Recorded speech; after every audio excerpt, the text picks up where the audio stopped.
Good evening students. तो जैसा कि आप सभी को पता है कि हम लोगों ने लाइट चैप्टर ख़त्म कर लिया है। इनफैक्ट लाइट पूरा यूनिट ख़त्म कर लिया है, रिफ्लेक्शन और रिफ्रैक्शन, अपने ऑफलाइन इंस्टीट्यूट में। और आप लोगों ने इस चांस से most of the questions, in fact सारे क्वेश्चंस आप लोगों ने बना लिए हैं। कुछ 2 4 5 डाउट होंगे।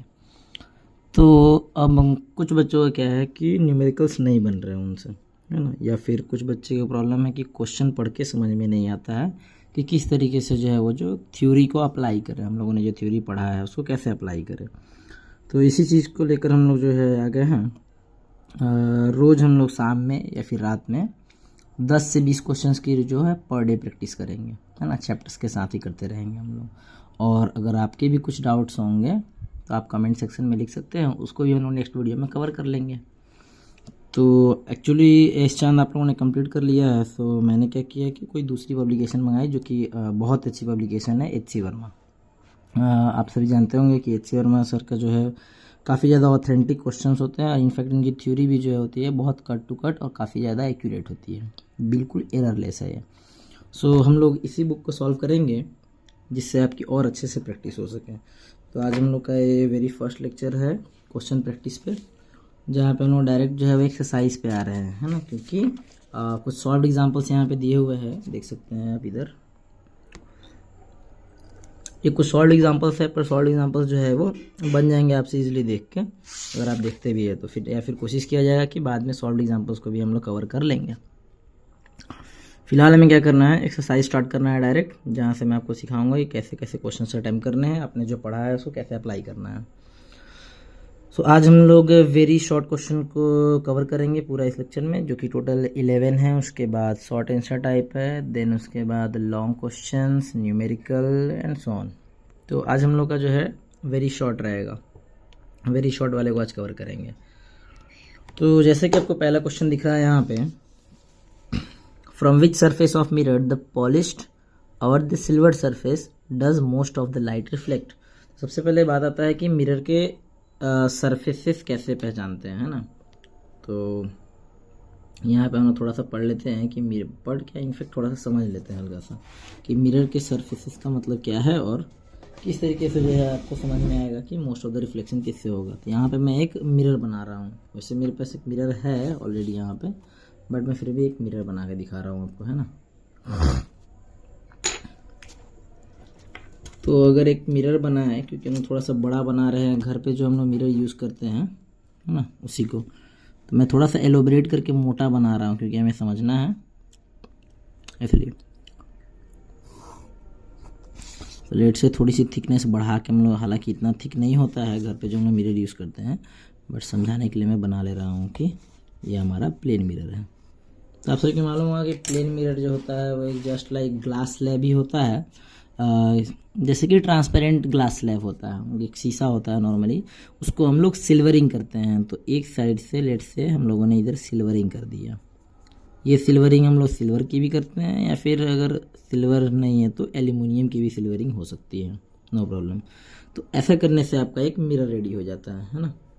बेसिकली अगर इस मिरर की बात करूँ मैं, तो आपको दिख रहा होगा कि इस मिरर में जो है इधर बैक साइड से क्या किया गया है, बैक साइड से किया गया है सिल्वरिंग इधर से, और सिल्वरिंग करने के बाद यहाँ पे पेंट भी कर दिया गया है ऊपर से।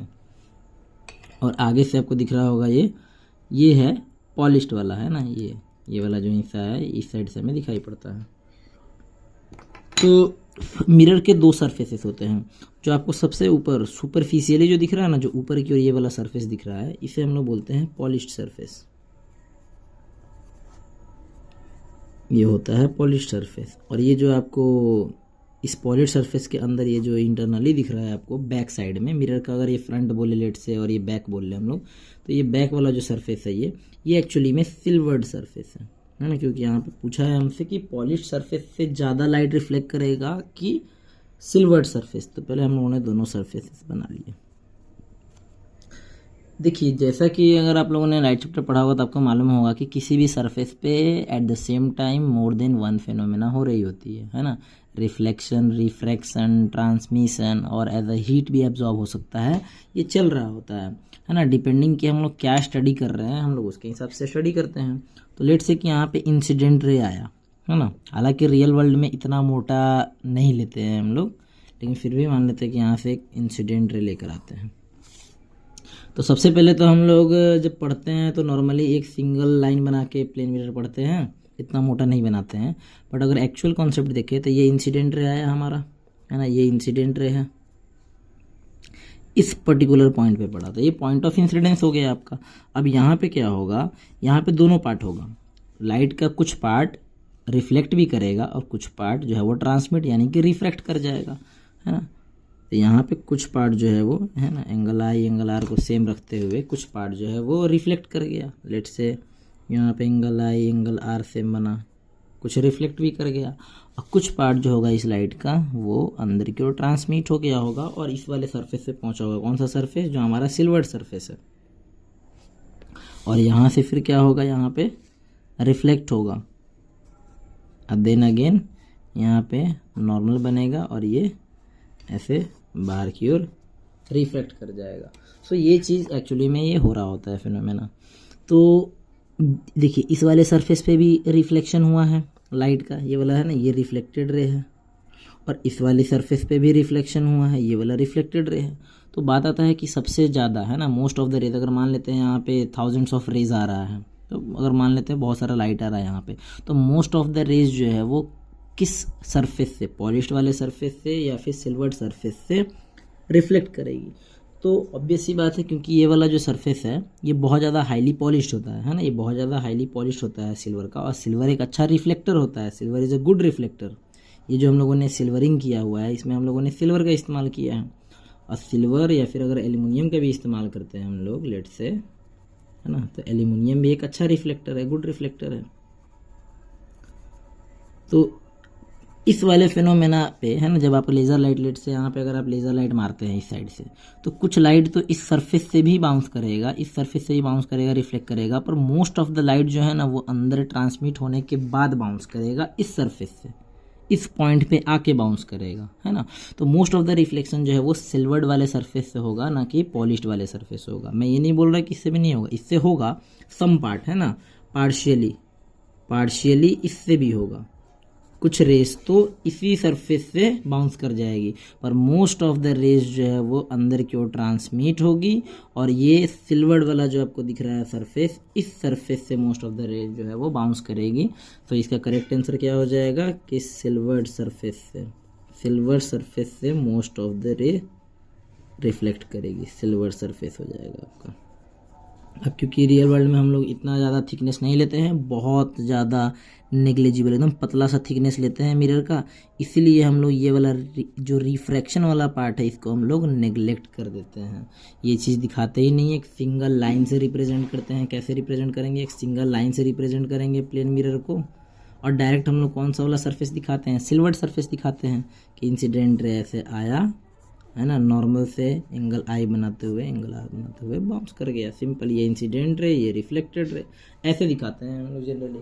बट अगर आप देखें तो एक्चुअल थिकनेस है, लाइट रिफ्लेक्ट अंदर जाने के बाद ही हो रही है ना, अंदर एंटर करने के बाद, मिरर के अंदर एंटर करने के बाद सिल्वर्ड वाले सरफेस से ही मोस्ट ऑफ द लाइट जो है वो बाउंस बैक कर रही है। सो ये हमारा क्वेश्चन नंबर 1 हो जाता है कंप्लीट। नेक्स्ट क्वेश्चन आप देख लीजिए, in which kind of mirror, यहाँ पे काइंड्स लिखे हुए, plane mirror, concave mirror, convex mirror, can you get a virtual image of an object placed in front of it. तो किस मिरर में हमें वर्चुअल इमेज देखने को मिलेगा अगर उसके सामने ऑब्जेक्ट रखते हैं। तो बारी बारी से देख लेते हैं। 3 मिरर की बात हुई है यहाँ पे, plane mirror, concave mirror, convex mirror, किस में देखने को मिलेगा। तो जैसा कि आपको वर्चुअल और रियल इमेज का थोड़ा बहुत आइडिया होगा, अगर नहीं होगा तो मैं थोड़ा सा एक रफ आइडिया, है ना, पूरा तो नहीं बता सकता मैं, बट एक रफ आइडिया मैं आपको देने की कोशिश करता हूँ। वेट, रियल और वर्चुअल का मैं एक आपको रफ आइडिया देता हूँ कि रियल इमेज और वर्चुअल इमेज कब बोलेंगे। Real image versus virtual image. तो सबसे पहले तो इमेज फॉर्म होता है जब 2 रेज आपस में इंटरसेक्ट करती है। हाँ, मेक श्योर मैंने 2 रेज बोला, जो ये दोनों रेज आफ्टर रिफ्लेक्शन बात कर रहा हूँ मैं। आफ्टर रिफ्लेक्शन या फिर आफ्टर रिफ्रैक्शन, जब 2 रेज एक कॉमन पॉइंट पे मीट करते हैं तो वहाँ पे इमेज बनता है, या फिर हो सकता है कि कॉमन पॉइंट पे मीट ना भी करे। देखिए मैं अभी क्या बात बोल रहा हूँ, यहाँ पे मैं आपको डायग्राम की हेल्प से समझाता हूँ, ज़्यादा अच्छे से समझ में आएगा। क्वेश्चन नंबर 2 को डिस्कस कर रहे हैं, पर डिस्कस करने से पहले मैं एक रफ आइडिया दे दे रहा हूँ मैं रियल और वर्चुअल का, मतलब जो बच्चे अगर मिस कर गए हैं, नहीं याद है तो उनके लिए। तो जैसा कि आपको प्लेन मिरर याद होगा कि यहाँ पे अगर प्लेन मिरर के सामने अगर कोई पॉइंट ऑब्जेक्ट रखा हो और मैं यहाँ पे एक रे निकालूँ एकदम इस मिरर के परपेंडिकुलर, तो यहाँ पे नॉर्मल खींचेंगे हम लोग, तो यहाँ पे एंगल आई 0 बन रहा है। So as per law of reflection angle r भी 0 बनेगा और लाइट जो है वो सेम पाथ पे जो है वो बाउंस बैक कर जाएगा पीछे की ओर, ये आ गया बाउंस करके। और एक रे को मैं यहाँ से निकाल लेता हूँ और यहाँ भी नॉर्मल बना के, और सेम अगर मैं एंगल आई जितना है उतना ही अगर मैं आर रखने की कोशिश करूँ, मोर और लेस सेम ही है यहाँ पे आई और ये आर, तो मैं क्या देख रहा हूँ कि ये दो रेज आपस में इंटरसेक्ट कर ही नहीं सकती। ये एक रेज तो इधर जा रही है और एक रे उधर जा रही है ऊपर की ओर, जितना ज़्यादा आगे बढ़ेंगे उतना ज़्यादा इनके बीच का डिस्टेंस और बढ़ता जाएगा। तो ये दो रेज का एक्चुअल में इंटरसेक्शन नहीं होगा। So in this case image form करने के लिए, क्योंकि माइंड इंटरप्रेट करता है, हमारा माइंड इसी ढंग से रेडी है कि आप यहाँ से देख रहे हैं लेट से, और आपके आँख में दो रेज पड़ी, दोनों रेज जब आपकी आंखों में गई तो आपका आंख या फिर यूं कह लीजिए आपका ब्रेन क्या इंटरप्रेट करता है, इससे कंक्लूजन क्या निकलता है कि ये दो रेज आ कहाँ से रही है। तो जब उसे नहीं दिखेगा तो वो ब्रेन क्या करेगा, इन दोनों रेज को पीछे प्रोड्यूस करता है। ये पीछे प्रोड्यूस किया इस रे को, और ये वाले रे को जो पीछे प्रोड्यूस करेगा, तो क्या दिखाई पड़ेगा कि एक कॉमन पॉइंट से ही ओरिजिनेट हो रही है, ऐसा आई को दिखाई पड़ेगा। तो आई इसी पॉइंट को जो है वो ऑब्जेक्ट समझ लेती है, पर आपको मालूम है कि एक्चुअली में ये ऑब्जेक्ट था, रे तो यहाँ से निकली थी, पर इसको माइंड हमारा इंटरप्रेट कर लेगा एज अ ऑब्जेक्ट, और यही हमें इमेज की तरह दिखाई पड़ेगा। सो इन दिस केस अगर आपने देखा होगा तो ये जो रिफ्लेक्टेड रे है ना, दीज आर रिफ्लेक्टेड रे, ये और ये रिफ्लेक्टेड रे है। तो रिफ्लेक्टेड रेज का एक्चुअल में इंटरसेक्शन नहीं हुआ, there is no any actual intersection, है ना। रिफ्लेक्टेड रे का मैं यहाँ लिख भी दे रहा हूँ कि रिफ्लेक्टेड रेज का एक्चुअल इंटरसेक्शन नहीं हुआ है। एक्चुअल इंटरसेक्शन मतलब एक्चुअल मीटिंग नहीं हुई, दोनों आपस में एक्चुअली में नहीं मीट किए हैं। सो इन दिस केस जो इमेज बन रहा है उसे हम लोग बोलते हैं वर्चुअल इमेज, है ना, क्योंकि मुझे रिफ्लेक्टेड रे को पीछे प्रोड्यूस करना पड़ा ताकि मैं इमेज बना सकूं। ओके तो ये तो हो गया कि प्लेन मिरर की केस में मैं वर्चुअल इमेज ऑब्टेन कर सकता हूं, इट इज़ ट्रू। अब देख लेते हैं हम लोग कि रियल इमेजेस कैसे ऑब्टेन होगी, है ना। तो रियल इमेजेस क्या होता है कि जब लाइट रेज आफ्टर रिफ्लेक्शन, है ना, आफ्टर रिफ्लेक्शन लाइट रेज जब किसी पॉइंट पे मीट करती है ना, इंटरसेक्ट करती है, तो उस पॉइंट पे जो इमेज बनता है ना उसे हम लोग रियल इमेज बोलते हैं। जैसे मैंने कि ये एक बना दिया कनकेव मिरर, है ना। मैं बस अभी फ़िलहाल मैं ये नहीं बता रहा, क्वेश्चन की ओर नहीं हूँ मैं, फ़िलहाल बता रहा हूँ कि वर्चुअल इमेज उन्होंने समझ लिया, रियल इमेज क्या होता है मैं ये समझा रहा हूँ अभी, है ना। तो ये लेट से ये पोल है, ये focus and this is centre of curvature, और यहाँ पे मैंने कहीं पे ऑब्जेक्ट को प्लेस किया है। तो आपको मालूम है कि हम लोग देखिए एक्चुअली में हम लोग लॉ ऑफ रिफ्लेक्शन लगा के डायग्राम्स को बना सकते हैं एंगल आई या एंगल आर मेज़र करके, पर बार बार मेजरमेंट ना करना पड़े तो आपने कुछ रूल्स याद रखे होंगे कि if incident ray is parallel to principal axis then it will reflect through focus, ये फोकस से पास करेगा, और अगर मैं इसे फोकस से पास कर दूँ तो ये पैरेलल टू प्रिंसिपल एक्सिस हो जाएगा। ये कुछ रूल्स तो पढ़ रखे हैं आपने। तो देखिए अब देखिए यहाँ पे नहीं बोल देना है कि ये रिफ्लेक्टेड रे और ये वाला रे तो इसी पॉइंट पे इंटरसेक्ट कर गया, एक्चुअली में ये अभी इंसिडेंट रे ही है ना, ये रिफ्लेक्टेड रे है नहीं है, इंसिडेंट रे है। हमें पॉइंट ऑफ इंटरसेक्शन किसका देखना है, रिफ्लेक्टेड रे का। तो ये यहाँ से आने के बाद ये रिफ्लेक्टेड रे है और ये वाला रिफ्लेक्टेड रे है जो कि यहाँ पे मीट किए हैं। सो पॉइंट ऑफ इंटरसेक्शन यहाँ पे है, तो इस जगह पे जो इमेज बना वो कैसा इमेज बना, रियल इमेज बना। रीज़न क्योंकि यहाँ पे इंटरसेक्शन एक्चुअल में हुआ है रिफ्लेक्टेड रे का, रिफ्लेक्टेड रे इंटरसेक्ट एक्चुअली, तो यहाँ पे एक्चुअल इंटरसेक्शन हुआ है, so in this case real image बन रहा है। तो इस तरीके से रियल इमेज बनता है। तो क्वेश्चन ने पूछा था कि रियल वर्चुअल इमेज, है ना, कि वर्चुअल इमेज किस किस केस में बन सकता है। तो वर्चुअल इमेज एक तो दिख गया मुझे कि प्लेन मिरर में बन रहा है, कनकेव मिरर में रियल बना, लेकिन कनकेव मिरर में ना देयर इज सम केसेस, है ना, कुछ है केसेस जहाँ पे वर्चुअल इमेजेस भी बनती है ना। मतलब अगर आप ऑब्जेक्ट को प्लेस करें, अगर आप डिफरेंट पोजीशन पे, तो आपको कुछ ऐसे दिखेंगे जहाँ पे वर्चुअल इमेज बनेगा, जैसे मैं दिखा रहा हूँ आपको। इनफैक्ट इस एज पर अगर एच.सी. वर्मा हम लोग चले तो ऐसे 2 केसेस एच.सी. वर्मा सर ने मेंशन किए हैं। एक केस सर ने क्या मेंशन किया, मैं दोनों केस को मैं पैरेलली बता दे रहा हूँ। यहाँ पे 2 केसेस कौन से मेंशन किए हैं सर ने।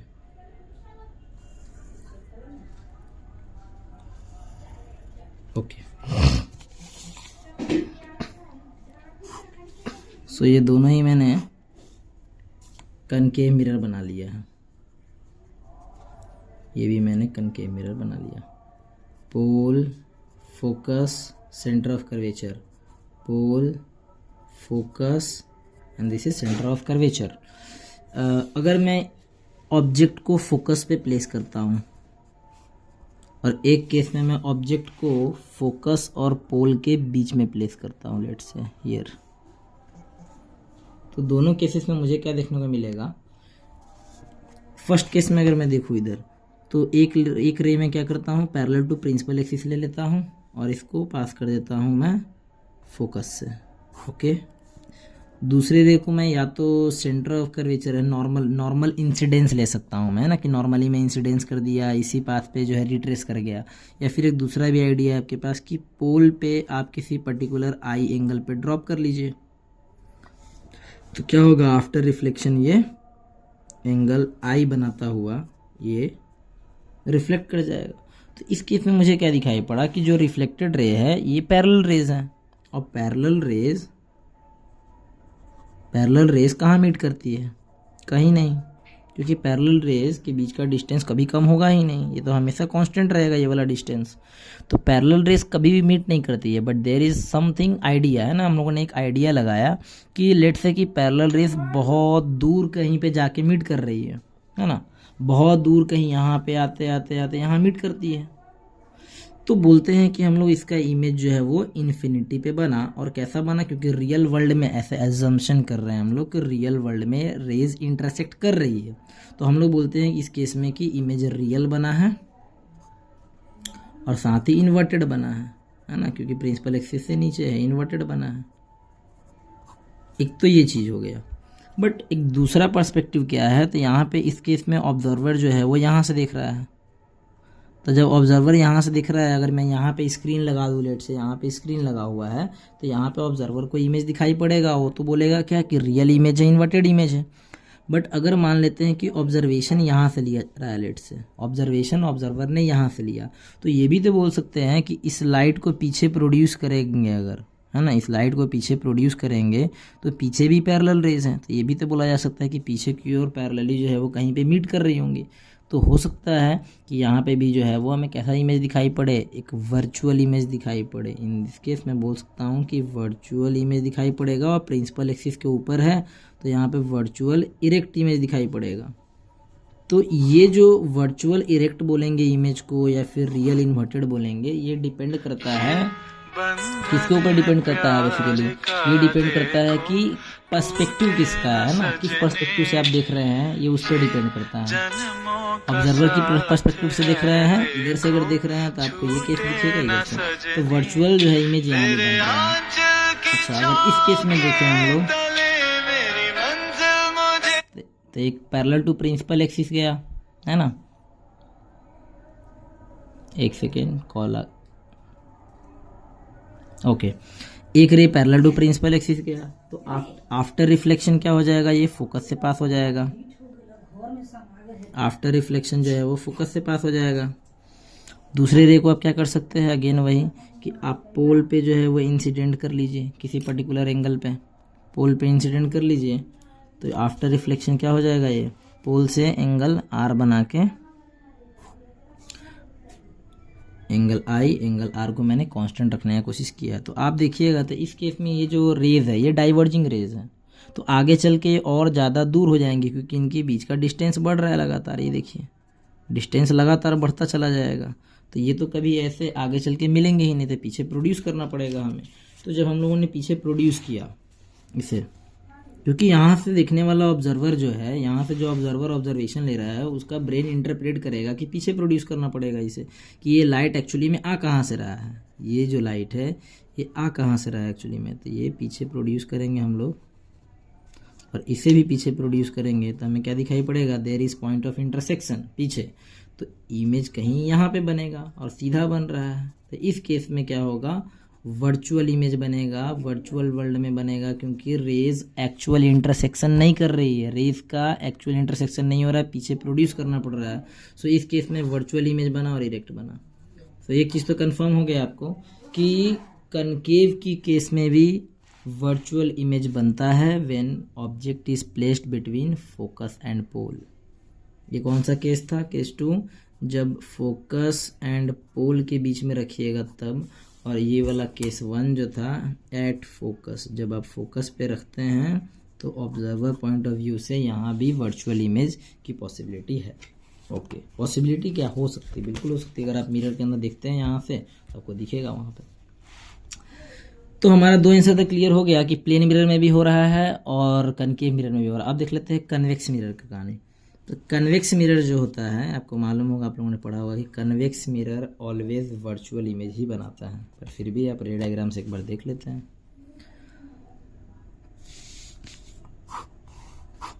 तो ये हमारा इधर से मैंने सिल्वरिंग कर दिया, सो ये मेरा बन गया कन्वेक्स मिरर। ये पोल है, ये फोकस है और ये सेंटर ऑफ कर्वेचर है। लेट से मैंने यहाँ पे कोई एक ऑब्जेक्ट रखा है, एक ray parallel to principal axis. तो ध्यान दीजिए ये फोकस से पास नहीं होगा, है ना, ये फोकस से पास नहीं होगा, बट ऐसा अपीयर होगा कि फोकस से ही पास हो रहा है, ऐसा अपीयर होगा कि फोकस से पास हो रहा है। ये दूसरा रे मैं क्या कर लेता हूँ, या तो सेंटर ऑफ कर्वेचर पर ड्रॉप करूँगा तो सेम पाथ को रिट्रेस करेगा, या फिर मैं पोल पे किसी पर्टिकुलर एंगल पे अगर मैं आई पे कर देता हूँ ड्रॉप तो ये किसी आर एंगल पे रिफ्लेक्ट कर जाएगा। अब देखिए कि ये रिफ्लेक्टेड रे और ये रिफ्लेक्टेड रे रियल वर्ल्ड में कभी मिल सकती है कि नहीं, क्योंकि एक डाइवर्जिंग मिरर लाइट को डाइवर्ज कर दिया है और डाइवर्जिंग रेज आपस में नहीं मिल सकती है। तो यहाँ देखने वाले ऑब्जर्वर क्या करेगा, अगेन वही ब्रेन हमारा इंटरप्रेट करेगा पीछे की ओर। तो जब लाइट को पीछे प्रोड्यूस करेंगे हम लोग तो वो हमें किसी एक पर्टिकुलर पॉइंट पे इंटरसेक्ट होता हुआ दिखेगा और यही पॉइंट ऑफ इंटरसेक्शन हमारा क्या कहलाएगा, इमेज। तो इस केस में जो ये इमेज बना है कैसा है, ये वर्चुअल इमेज है, क्योंकि एक्चुअल पॉइंट ऑफ इंटरसेक्शन से नहीं बना है ये। तो हमारा आंसर क्या हो जाएगा, उसका फाइनल आंसर क्या पूछा था हमारे क्वेश्चन में कि वर्चुअल इमेज किस किस केस में बनेगा। सो लिखेंगे virtual image is formed in case of plane mirror,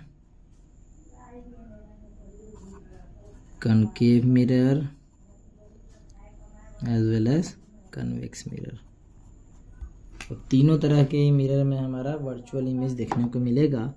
question number 2 done हो गया हमारा। अब आ जाते हैं, ज़रा देख लेते हैं हम लोग कौन सा क्वेश्चन है ये।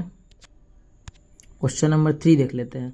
सो क्वेश्चन नंबर 3 है, what is principal axis of a spherical mirror. So ये तो वर्बल क्वेश्चन है, बहुत इजी है, इसका डायरेक्ट आंसर लिख सकते हैं। क्या होता है प्रिंसिपल एक्सिस, तो एक इमेजिनरी लाइन होती है जो पोल और सेंटर ऑफ कर्वेचर को ज्वाइन करती है, उसे ही हम लोग प्रिंसिपल एक्सिस बोलते हैं। पर ये समझते हैं जरा पोल को, क्योंकि पोल को ना बुक्स में अगर आप देखिएगा तो पोल्स ऐसे, पोल हम लोग ऐसे बनाते हैं, बट इसका कोई रियल सेंस समझ में नहीं आता। अगर आप इसको देखिए, मेरे हाथ में एक एक्चुअल में स्फेरिकल मिरर है, इधर से पलट के दिखाता हूँ, ये एक स्फेरिकल मिरर है। तो स्फेरिकल मिरर के पोल का मतलब क्या है, तो स्फेरिकल मिरर का एक ज्योमेट्रिकल सेंटर होगा। ऑब्वियस ही बात है, ये एक सर्कल है तो सर्कल का एक सेंटर होगा। तो इस मिरर के, है ना, इस जो स्फेरिकल मिरर है इसके ज्योमेट्रिकल सेंटर को हम लोग पोल बोलते हैं। जैसे मैंने यहाँ पे एक डॉट मार्क किया, ये पोल हो गया। और इस पोल से पास एक इमेजिन कीजिए कि इस पोल से एक रे पास कर रहा है ना, इस पोल से एक लाइन पास कर रही है, आर पार ऐसे निकल रहा है। वेट से कि यहाँ पे इधर से जो है कोई रे इधर से एंटर किया और इस तरफ से निकल गया, है ना। तो इस तरीके से जो इमेजिन कर रहा है लाइन, वो होता है एक्चुअली में प्रिंसिपल एक्सिस। पर एक डेफिनेशन क्या दिया जाता है कि ये जो प्रिंसिपल एक्सिस है वो कैसे भी हो सकता था देखिए, क्योंकि इस ज्योमेट्रिकल सेंटर से मैं ऐसे टेढ़ा भी रे पास कर सकता हूँ, ऐसा टेढ़ा भी रे पास कर सकता हूँ और एग्जैक्टली ऊपर से ही पास कर सकता हूँ। तो तीनों को तो प्रिंसिपल एक्सिस नहीं बोलेंगे और ऐसी इनफाइनाइट पॉसिबिलिटी है। इसीलिए हम लोगों ने मोर प्रिसाइजली क्या डिफाइन किया कि ये जो मेरे हाथ में आपको दिख रहा है ये एक स्फेरिकल मिरर, ये एक बड़े से स्फीयर का पार्ट होगा, उस स्फीयर का सेंटर भी रहा होगा, उसी सेंटर को तो हम लोग सेंटर ऑफ कर्वेचर बोलते हैं मिरर का। तो हम लोगों ने क्या डिफाइन किया इसको कि सेंटर ऑफ कर्वेचर और पोल से पास करता हुआ, है ना, सेंटर ऑफ कर्वेचर और पोल से पास करते हुए लाइन को हम लोगों ने बोला प्रिंसिपल एक्सिस। तो आंसर क्या लिख सकते हैं इसका हम लोग verbally, line joining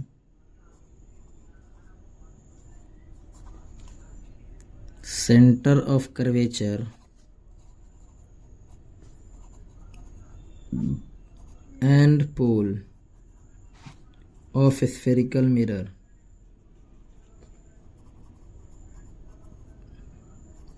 is called principal axis। ये हो जाएगा आपका answer, is called principal axis. यहाँ पे हम लोग लाइन ना बोल के एक इमेजिनरी लाइन भी बोल देंगे तो ज़्यादा अच्छा रहेगा, है ना, क्योंकि एग्जैक्टली कोई लाइन पास हो नहीं रहा आपके सामने, यहाँ पे मिरर पड़ा हुआ है, इधर कोई भी लाइन आपको नहीं दिखाई पड़ेगा, ये एक इमेजिनरी लाइन है, हम लोगों ने कॉन्सेप्ट बनाया समझने के लिए। सो इस तरीके से हो जाता है। ये डेफिनेशन वाइज था, डेफिनेशन आपके बुक में होगा। नेक्स्ट देख लेते हैं, क्वेश्चन दिखा देता हूँ मैं आपको। क्वेश्चन है यहाँ पे, a concave mirror forms a real image. एक कनकेव मिरर है, रियल इमेज बनाता है of the same size as that of object, where is the object place. तो आप समझ गए होंगे कि ये सेंटर ऑफ कर्वेचर वाले केस की बात कर रहा है। जब ऑब्जेक्ट सेंटर ऑफ कर्वेचर पे रहता है तो इमेज कैसा बनता है, सेम साइज का बनता है और रियल इमेज बनता है। ओके, इस सॉल्यूशन को रख देते हैं साइड में। आइए देखते हैं हम लोग रे डायग्राम की हेल्प से इसको देखते हैं। ऑल्दो आपने ये पढ़ रखा होगा, ये कोई स्पेशल केस नहीं है, ऐसे पढ़ रखा होगा, बड़ा बन गया।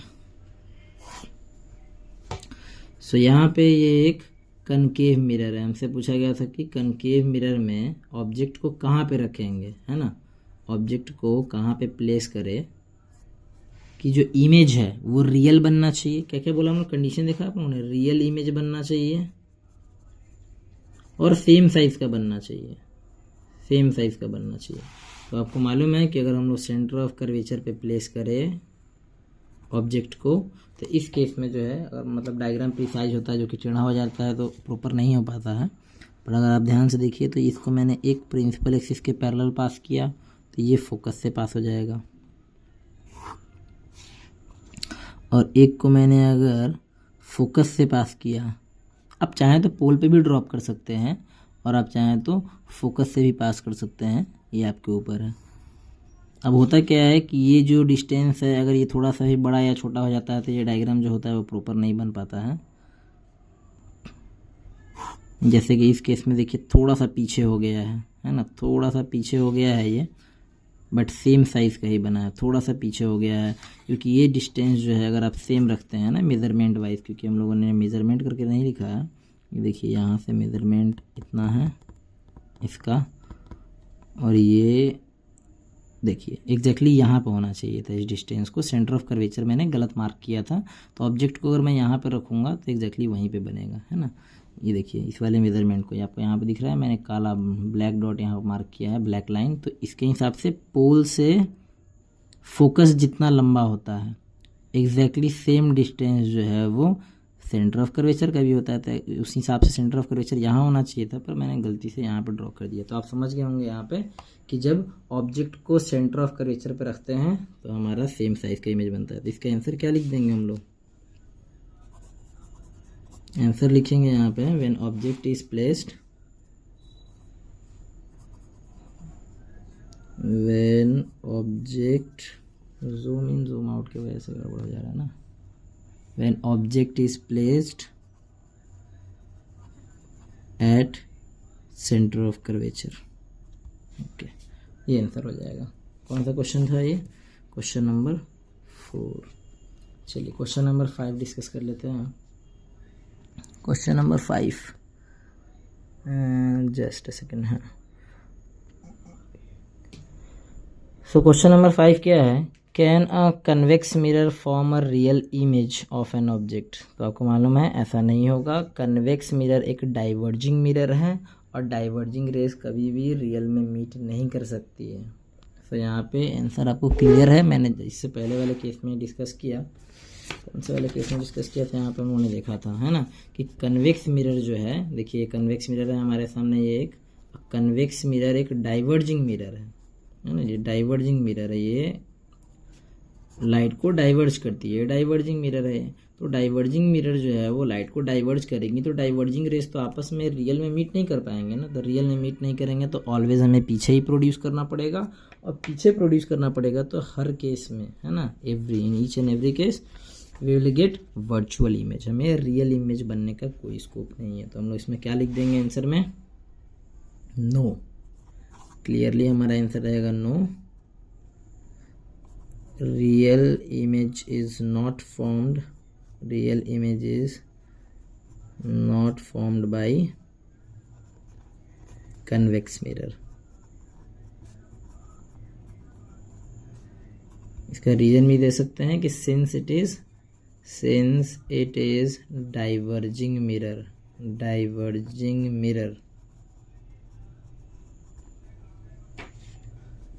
so diverging rays can't meet in actual, so diverging rays actual में मीट नहीं कर पाएगी, can't meet in actual। for formation of image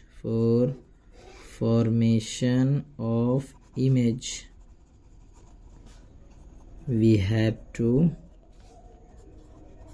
produce it backward, that's why इसमें वर्चुअल इमेज ही बनेगा, रियल इमेज नहीं बनेगा। ठीक है, 5 नंबर आप लोगों ने समझ लिया होगा। 6 नंबर क्वेश्चन को देखते हैं। रे ACB, है ना, एक रे है ACB incident on a spherical mirror whose centre of curvature is C।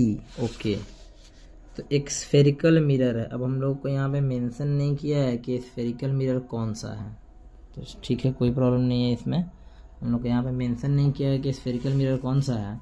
तो लेट से अगर मैं दोनों ही बना लूँ, मैं कनकेव बना लूँ और अभी कनकेव कन्वेक्स, ये देखो कनकेव बना लिया मैंने इसे, और मैंने कन्वेक्स भी बना लिया लेट से, क्योंकि स्फेरिकल मिरर बोला मुझे और कुछ मेंशन नहीं किया, बस इतना बोला कि एक स्फेरिकल मिरर है जिसका सेंटर ऑफ कर्वेचर C है। तो ये P है, ये F है, आपको पता है ये C है, यहाँ पे इस केस में ये P है, ये F है और ये C है, हाँ। और रे ACB एक रे है जिसका नाम क्या दिया गया, ACB। तो लेट से कि एक रे है ACB, तो ACB रे कैसा होगा, C से पास करेगा, है ना, तभी तो उसे बोलेंगे ACB। लेट से ACB एक रे है ACB। तो ये जो रे है इसका क्या पूछा है यहाँ पे, in which direction will it reflect, किस डायरेक्शन में रिफ्लेक्ट करेगा। तो क्लियरली आपको दिख रहा है ये एक नॉर्मल इंसिडेंस का केस है, क्योंकि हम लोग नॉर्मल भी सेंटर ऑफ कर्वेचर से होता हुआ ही खींचते हैं। तो यहाँ पे इस केस में एंगल I 0 है, सो एंगल R भी 0 होगा और इसी पाथ पे वो बाउंस बैक हो जाएगा। सो इसका आंसर क्या हो जाएगा, it will reflect in the same direction, or you can say it will reflect in the same path as that of incident ray, या फिर it retrace the path of incident ray। बहुत सारे answer हो सकते हैं। अगर इस case में अगर हम देखें तो ध्यान से देखिए, अगर इसमें भी हम लोग अगर पास करते हैं ना, रे कैसा पास करना है, ACB। तो ACB करेंगे तो कैसे होगा, इधर से पास करना पड़ेगा हम लोग को, ACB इधर कोई रे जो कि यहीं पर रुक भी जाएगा। तो अगर इसमें भी हम लोग सेंटर ऑफ कर्वेचर पे पास करते हैं, आपको मालूम है कि सेंटर ऑफ कर्वेचर पे अगर इस केस में ही पास करते हैं, देखिए मैंने सेंटर ऑफ कर्वेचर पे ही लाइट को मारा है, आगे एक्सटेंड करके देख सकते हैं। तो इस केस में भी ये लाइट ऐसे ही बाउंस बैक हो जाता है। सो इसका हमारा आंसर, ये क्वेश्चन नंबर 6 था, हमारा आंसर हो जाएगा रिफ्लेक्टेड रे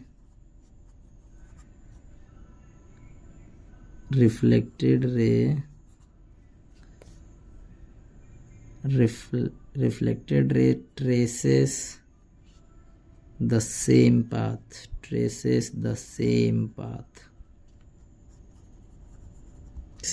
को ट्रेस करेगा और बाउंस बैक हो जाएगा। या फिर इट विल रिफ्लेक्ट इन, या फिर ये भी लिख सकते हैं हम लोग कि it will reflect in the same direction, it will reflect in the same direction, या फिर पाथ, सेम पाथ पे रिफ्लेक्ट हो जाएगा या फिर सेम डायरेक्शन हो जाएगा। सो क्वेश्चन नंबर 6 क्लियर है, इजी था। क्वेश्चन नंबर 7 पे आ जाते हैं। ओके, क्वेश्चन नंबर 7 है what is the sign convention, या फिर what is the sign of object distance u, है ना। ऑब्जेक्ट डिस्टेंस हम लोग u लिखते हैं, u का साइन क्या होगा, प्लस होगा या माइनस होगा। When object is placed before a concave mirror. Okay, concave mirror के अगर आगे कोई ऑब्जेक्ट रखा हुआ है, इसी में देख लेते हैं हम लोग, कनकेव मिरर के आगे कोई ऑब्जेक्ट रखा हुआ है, जैसे यहाँ पे कनकेव मिरर के आगे एक ऑब्जेक्ट रखा हुआ है। तो आपको मालूम है कि एज पर साइन कन्वेंशन हम लोग कोई भी डिस्टेंस पोल से मेजर करते हैं, और इंसिडेंट रे का डायरेक्शन ये होता है, तो इसे हम लोग पॉजिटिव कंसिडर करते हैं, है ना। इंसिडेंट रे इधर से ही आएगा, ऑब्वियस सी बात है, पीछे से इंसिडेंट रे आके भी क्या करेगा, पीछे से तो सिल्वरिंग किया हुआ है यहाँ पे, इधर से तो कुछ होगा नहीं इमेज फॉर्मेशन। सो ये डायरेक्शन हमारा पॉजिटिव होता है क्योंकि ये इंसिडेंट रे का डायरेक्शन है, और सारे डिस्टेंसेस पोल से नापी जाती है। तो पोल से अगर हम लोग नापे इस डिस्टेंस को, जो कि इमेज डिस्टेंस है u, तो क्लियरली यहाँ पे दिख रहा है अपोजिट डायरेक्शन में, इंसिडेंट रे के अपोजिट डायरेक्शन में, और इंसिडेंट रे को अपोजिट डायरेक्शन में रहता है तो इसे नेगेटिव साइन दिया जाता है ना, नेगेटिव में नापा जाता है। तो यहाँ से क्लियर है, ये तो साइन कन्वेंशन से क्वेश्चन आया था, ईजी है। 7 नंबर हो चुका है, क्वेश्चन नंबर 7 भी हम लोगों ने डिस्कस कर लिया है। 8 क्वेश्चन है, वेयर कैन, 8 क्वेश्चन में दिखा देता हूँ पहले। हाँ, where can the position of an object be if a concave mirror forms its erect and virtual image. देखिए कनकेव मिरर में इरेक्ट और वर्चुअल इमेज बनने की बात हुई है। अभी हम लोगों ने जस्ट सॉल्व किया था कि कनकेव मिरर में इरेक्ट और वर्चुअल इमेज इन 2 केसेस में बनते हैं। थोड़ा सा मैं इसको जूम आउट करता हूँ। ओके, तो ये 2 केसेस हम लोगों ने क्लियरली पढ़े थे कि केस इसमें और इसमें हमें वर्चुअल इमेज मिलेगा। तो इसने यही तो पूछा है कि where can be the position of object, object की किस पोजीशन पे हमें वर्चुअल इमेज देखने को मिलेगा कनकेव मिरर में। तो 2 चीज़ें हो गई, या तो फोकस पर रख दीजिए ऑब्जेक्ट को, या फिर पोल और फोकस के बीच में। लेकिन ध्यान रखिए ये वाला जो है जनरली किताबों में नहीं लिखा होता, या फिर कह सकते हैं कि इसे ज़्यादातर लोग कंसिडर करते नहीं है इसको, है ना, क्योंकि ऑब्जर्वेशन का वे बदल जाता है इसमें। इधर से ऑब्जर्वेशन ले रहे हैं और इस तरफ से ऑब्जर्वेशन ले रहे हैं, तो दोनों केस में डिफरेंट आता है ना। तो ऑब्जर्वेशन का वे बदल जा रहा है, सो आप ज़्यादातर इसको कंसिडर कीजिएगा। पर आप अगर इन कॉन्टेक्स्ट टू एच.सी. वर्मा अगर बात कर रहे हैं, क्योंकि एच.सी. वर्मा अगर आपने रीड किया है तो आपके लिए दोनों ही आंसर हो सकता है इक्वली, कोई दिक्कत नहीं है इसमें। बट अगर आप बोर्ड पॉइंट ऑफ व्यू से है तो मोस्ट प्रोबेबली आप इसी को टिक करिएगा कि if we place object between pole and focus then we will get virtual and erect image. ठीक है, तो ये हमारा हो गया क्वेश्चन नंबर 8 तक। क्वेश्चन नंबर 9 है a mirror has focal length, एक मिरर का फोकल लेंथ दिया हुआ है यहाँ पे। ओके, एक मिरर का फोकल लेंथ दिया हुआ है। सो एक मिरर का फोकल लेंथ दिया हुआ है हमें +10, फोकल लेंथ दिया हुआ है हमें +10। थोड़ा सा एडजस्टमेंट कैमरा के अकॉर्डिंग, जस्ट सेकेंड, हाँ ठीक है। तो फोकल लेंथ हमें दिया हुआ है +10 सेंटीमीटर, क्या पूछा है, इज इट कन्वेक्स और कनकेव पूछा है। कौन सा मिरर होगा, कनकेव होगा या फिर कन्वेक्स होगा, मिरर पूछ रहा है हमसे। तो ये as per sign convention solve कर लेंगे हम लोग, बहुत इजी क्वेश्चन है ये। क्वेश्चन नंबर 9 है, एक कनकेव मिरर बना लीजिए, एक कन्वेक्स मिरर बना लीजिए और देख लीजिए। ओ सॉरी, इधर से पॉलिश करेंगे, है ना, इधर से पॉलिश करेंगे। सो ऑलवेज आपको मालूम है कि हम लोग ऑब्जेक्ट को इधर रखते हैं, है ना, ऑब्जेक्ट को हम लोग इस तरफ रखते हैं। हमसे क्या पूछा जा रहा है कि फोकल लेंथ किसका प्लस होगा, तो इंसिडेंट रे का डायरेक्शन ये कंसिडर करते हैं हम लोग। तो ये वाले डायरेक्शन को पॉजिटिव लेते हैं जनरली, राइट साइड के पॉजिटिव डायरेक्शन लेते हैं और लेफ्ट साइड को हम लोग नेगेटिव डायरेक्शन कंसिडर करते हैं, है ना, एज पर इंसिडेंट रे के डायरेक्शन के अकॉर्डिंग। तो अगर आप देखें तो क्लियरली पोल से, अब इसका फोकस जो कन्वेक्स लेंस होता है, इसका फोकस इस तरफ, सेंटर ऑफ कर्वेचर इस तरफ, इसका पोल फोकस और इधर सेंटर ऑफ कर्वेचर। तो अगर ध्यान से देखें तो पोल से बैकवर्ड है ना, पोल से पीछे है इस डायरेक्शन में, तो इसका फोकस हो जाएगा नेगेटिव, और इधर पोल से आगे की ओर है इस तरफ, तो इसका फोकस कैसा हो जाएगा, पॉजिटिव हो जाएगा। तो यहाँ पे हमें फोकल लेंथ कितना दिया हुआ था, +10 centimetre. So it is clear from this diagram कि ये फोकल लेंथ कन्वेक्स मिरर का होगा। तो ये हमारा आंसर क्या हो जाएगा, कन्वेक्स मिरर का होगा। ओके, 9 नंबर क्वेश्चन हो गया। 2 क्वेश्चन और बचे हैं, ये देख लेते हैं 10 और 11। 10 क्वेश्चन है, what are the values of angle of incidence and angle of reflection for normal incidence on a plane mirror. बहुत इजी है ये, आप लोगों को ऑलरेडी ये आंसर आ गया होगा। तो प्लेन मिरर, है ना, प्लेन मिरर में अगर नॉर्मल इंसिडेंस की बात करें, normal incidence means incident ray जो है वो प्लेन मिरर पे नॉर्मली इंसिडेंट होना चाहिए, मतलब प्लेन मिरर के साथ 90 डिग्री का एंगल बनाना चाहिए। आपको मालूम है पॉइंट ऑफ इंसिडेंस है ये, यहाँ पे हम लोग नॉर्मल ड्रॉ करते हैं एक, तो नॉर्मल अगर ड्रॉ करते हैं हम लोग, तो ये नॉर्मल के साथ इंसिडेंट रे कितना एंगल बना रहा है, 0 डिग्री। नॉर्मल भी है, ये देखिए ये रहा नॉर्मल और इसी पे है ये इंसिडेंट रे, तो कोई एंगल ही नहीं है। अगर थोड़ा सा अगर ऐसा होता तो बोलते कुछ 20 डिग्री का एंगल बना रहा है, कुछ ऐसा होता 30 डिग्री का बना रहा है, 45 का बना रहा है, 90 का बना रहा है। पर यहाँ तो नॉर्मल भी यही है और इंसिडेंट रे भी इसी सेम पाथ पे है ना। तो इंसिडेंट रे और नॉर्मल के बीच में कितना हो जाएगा, एंगल ऑफ इंसिडेंस 0 हो जाएगा। एंगल आई में बोल रहा हूँ, एंगल आई हो जाएगा 0, तो एंगल आर भी कितना हो जाएगा, 0। कैसे, लॉ ऑफ रिफ्लेक्शन के अकॉर्डिंग एंगल आई बराबर एंगल आर होता है, तो यहाँ पे ये सेम पाथ पे बाउंस बैक हो जाएगा। यहाँ पे ये है नॉर्मल इंसिडेंस का केस, इसे हम लोग बोलते हैं नॉर्मल इंसिडेंस। ये नॉर्मल इंसिडेंस है। तो यहाँ पे आपसे पूछा था कि क्या वैल्यूज होंगी एंगल ऑफ इंसिडेंस और एंगल ऑफ रिफ्लेक्शन की, दोनों की ही 0 होगी, एंगल आई और एंगल आर दोनों 0 होंगे। Okay, finally last question, question number 11। In the diagram the ray is incident parallel to the principal axis, redraw the diagram showing the reflected ray. Already मैंने बना के दिखा दिया, आपको मालूम है किस तरह का मिरर है। इस तरफ से जो है वो सिल्वरिंग किया गया है, so it is convex mirror. ये एक कन्वेक्स मिरर है। कन्वेक्स मिरर के ये देखिए पैरेलल टू प्रिंसिपल एक्सिस है इंसिडेंट रे, सो ये फोकस से पास नहीं हो सकता। ध्यान सुनिए, ये मिरर के अंदर घुस नहीं जाएगा लाइट, है ना। आप लोग कनकेव मिरर की तरह आप लोग रूल लगा दी कि पैरेलल है तो फोकस से पास हो जाएगा, नहीं, ये फोकस से पास तो नहीं होगा, बट ये फोकस से पास करता हुआ एपियर होगा, है ना।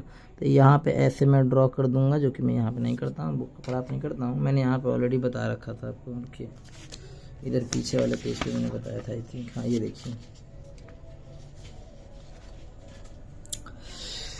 इधर मैंने डिस्कस किया था, तो मैं इधर बता दे रहा हूँ कि अगर ये आपका कन्वेक्स मिरर है, ये फोकस, ये सेंटर ऑफ कर्वेचर, तो अगर पैरेलल टू प्रिंसिपल एक्सिस अगर इंसिडेंट रे आता है, तो आपसे क्या पूछा था, शोइंग द रिफ्लेक्टेड रे, redraw the diagram showing the reflected रे। रिफ्लेक्टेड रे दिखाना था हमें, तो वो रिफ्लेक्टेड रे फोकस से पास नहीं होगा। एक्चुअली में तो क्या होगा, यहाँ पे हम लोग नॉर्मल ड्रॉ करेंगे, नॉर्मल ड्रॉ करेंगे, इस पॉइंट ऑफ इंसिडेंस पे जितना एंगल आई होगा उतना एंगल आर होगा, पर आपको मालूम है ये फोकस से होता हुआ नजर आता है हमें, है ना। इट अपीयर्स, एक्चुअली में पास नहीं होता है फोकस से, बस it appears that it is passing through focus. तो ये हो जाएगा कुछ। तो यहाँ पर टोटल हम लोगों ने 11 क्वेश्चंस थे, वेरी शॉर्ट वाले में हम लोगों ने सभी को डिस्कस कर लिया है ना। होप सो आपको सभी समझ में आया होगा। यहाँ पे काफ़ी ज़्यादा बेसिक क्वेश्चंस थे, इसमें कुछ भी टफ नहीं था अभी फ़िलहाल, लेकिन धीरे धीरे हम लोग ना लेवल को बढ़ाएंगे और यहाँ पे न्यूमेरिकल्स तक भी पहुँचेंगे, है ना। लॉन्ग आंसर क्वेश्चन से अगर कुछ होगा तो मैं एक्सप्लेनेशन कर दूंगा, आंसर आप लोग खुद से लिख लीजिएगा। ज़्यादा फोकस हमारा जो है ना नेक्स्ट क्लास से रहने वाला है कि न्यूमेरिकल्स को कैसे अटेम्प्ट करें। फिर भी हम लोग शॉर्ट आंसर क्वेश्चन और ये लॉन्ग आंसर क्वेश्चन को डिस्कस करेंगे। सो बस आज के लिए इतना ही, मिलते हैं हम लोग कल फिर से इसी टाइम पे, है ना। तब तक के लिए आप लोग जो है एस चांद या फिर जो भी आपको NCERT बुक्स है उससे क्वेश्चन प्रैक्टिस करते रहिए। और कोई भी क्वेश्चन अगर नहीं समझ में आया हो या फिर किसी पर्टिकुलर टॉपिक का एक्सप्लेनेशन चाहिए तो आप लोग कमेंट बॉक्स में आप मेंशन कीजिए, उसको मैं नेक्स्ट लेक्चर में कोशिश करूँगा कि उसको पहले एक्सप्लेन कर दूँ, फिर हम लोग नेक्स्ट सॉल्व करेंगे, है ना। और आपको अगर एडिशनल कोई क्वेश्चन हो, है ना, कोई क्वेरी हो तो भी आप कमेंट बॉक्स में लिख सकते हैं कि अगर आपको एस चांद का कोई क्वेश्चन नहीं बन रहा है, पूछना है, क्योंकि हम लोग का HC वर्मा भी चल रहा है, तो मैं इन बिटवीन उसको लेक्चर में कवर कर लूँगा। जो नेक्स्ट लेक्चर आएगा हमारा उसमें हम लोग कवर कर लेंगे। So thank you, good night.